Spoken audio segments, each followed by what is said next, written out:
how I punch my day-to-day pain to manageable levels. With a plethora of chronic illnesses like mine, it is very hard to manage chronic pain. And with the last 7 years behind me, I have managed to accumulate a fairly long list of little things that help me manage my day-to-day pain.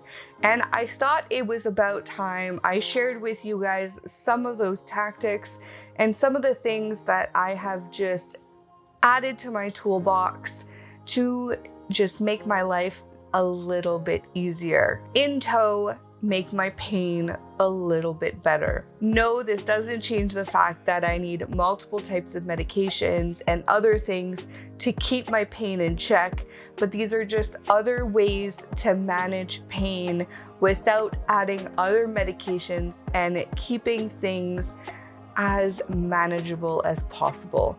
Other tactics that can just help when you're either having, that little day-to-day flare-up, or you just seem to have just done something a little bit weird, and for some reason things are just not going quite right today.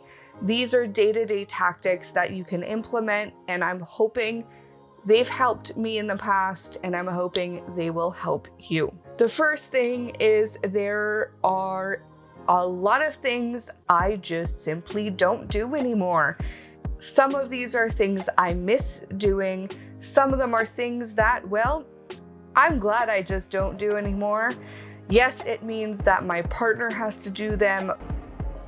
Hello there. Or we've had to hire people to do them. I have had to make a line of things that I just simply can no longer do with my chronic illness in tow.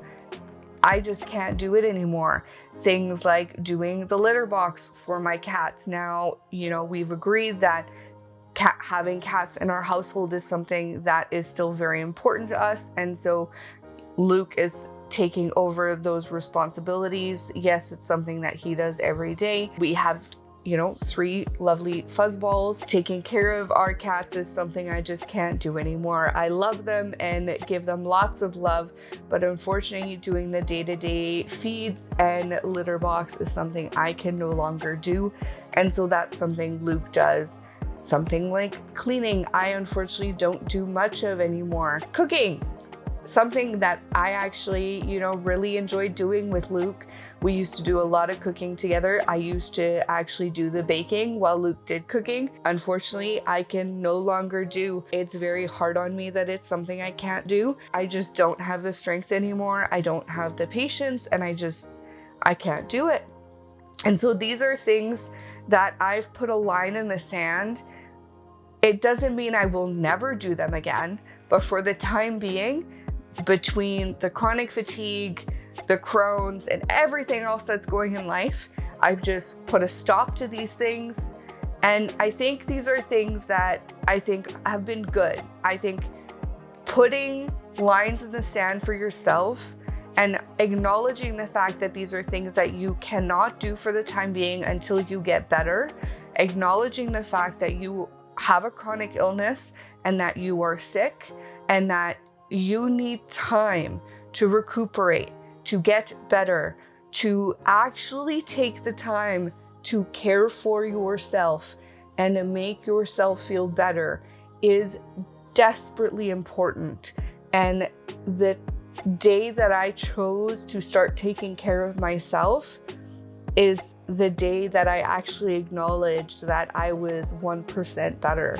And yes, it is a huge decision to make and it is incredibly challenging, but the day you make that decision, I promise you, will be the start of a brand new journey. The next big one, and it's something that I've never heard before, so this might be a new one, but I think we underestimate the importance of sitting down and just being able to escape and watching TV, that it be watching a movie or a TV show that we love, and just being able to either lay down or sit down in front of a television and just being able to just watch something that we really enjoy. I have shows that I watch with Luke. I have shows that I watch by myself. I have shows that I watch with friends. I have just a lot of television and TV shows and network television and all kinds of things that I absolutely enjoy. I watch a lot of TV, and it is absolutely one of my escapes. I have always watched a lot of TV. It was a part of my family growing up. And you know what? It has become one of a very important part of my pain management. Quite honestly, it's been very, very important. People see that negatively, and I wouldn't. I think people with chronic illness are often bedbound, often stuck in the house, often very lonely. I would not see it as a negative thing. I think we need to be able to escape somewheres. And I think escaping into another world through television is incredibly a beautiful thing. And I hope that you don't see it as a negative thing. I sure don't. I hope that this is your aha moment, that you're not the only one out there. I'm here too, and I am absolutely here with you. You go at it and enjoy your escape and enjoy your TV watching. You need to find your most comfortable position, no matter what that is for you. For me, it's laying, which is why we absolutely needed to find the perfect couch for us. We did an entire video on the couch that we chose for the new house. It was a very specific couch. Our specifications for this couch were very lengthy. We did an entire video on it, so you guys can go check that out after this one. Laying position is a very specific position for me, so I do spend a lot of time in bed. I spend a lot of laying time on the couch, and so that it be laying, that it be standing, that it be sitting, whatever that position looks like for you, you need to find that position. And you need to find ways to spend as much time as possible in that position for you. I just need to reiterate that as much as possible. You need to find as many positions in your house for yourself so that you can move around, that it be in your office, that it be in your bedroom, that it be in the living room, in the basement, wherever you are able to go. You need to be able to find positions in multiple rooms in your house so that you don't spend all your time in bed, all your time in the living room, whatever it ends up being. You want to be able to move around, not be stuck in the same place all the time, be able to be comfortable. So find that position and then find ways to be comfortable in multiple spaces in your house. It is incredibly critical to be able to have a good quality of life long term with your chronic illness. It is critical to be able to move around inside of your house. And I just have found that being able to just leave this gosh darn bedroom, have the living room, have the bedroom, have multiple spaces to go has just made a huge, huge difference. Obviously, this house has done a lot for us, but having these multiple bases for me has just made a huge difference in my mental health. And I didn't know how different it was going to be until I had them.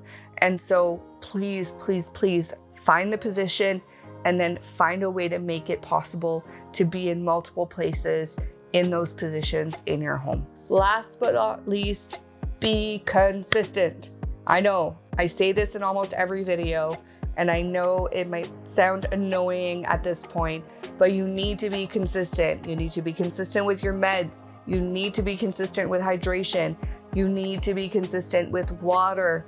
You need to be consistent with timing of your medication. I know it sounds so frustrating, but you need to do it. It's critically important in ensuring that things are flowing in your body.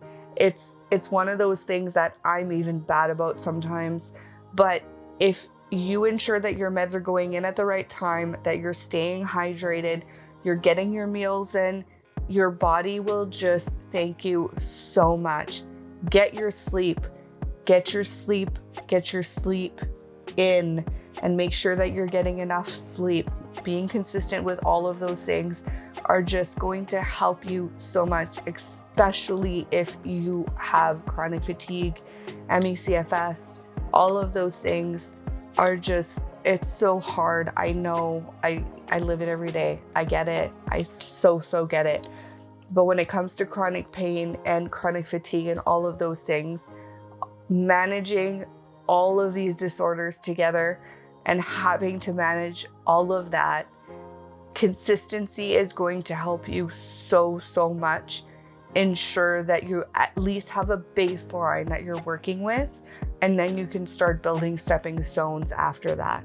And without a foundation, you can't build a house. I know the analogy sounds lame, but it's the truth. I hope some of these tips have helped you. Please leave comments down below if there's any other tips that you guys have used that have helped you. I know there are probably many more that I've left out. Trying to keep this as concise as possible. I'm sure we'll be doing more videos in the future about all kinds of other tips as my journey continues and as we develop more and more content for you guys. We'll see you guys in the next one, and don't forget to slow your roll. If you like this video and you want to know more about the couch that I absolutely adore, check it out over here.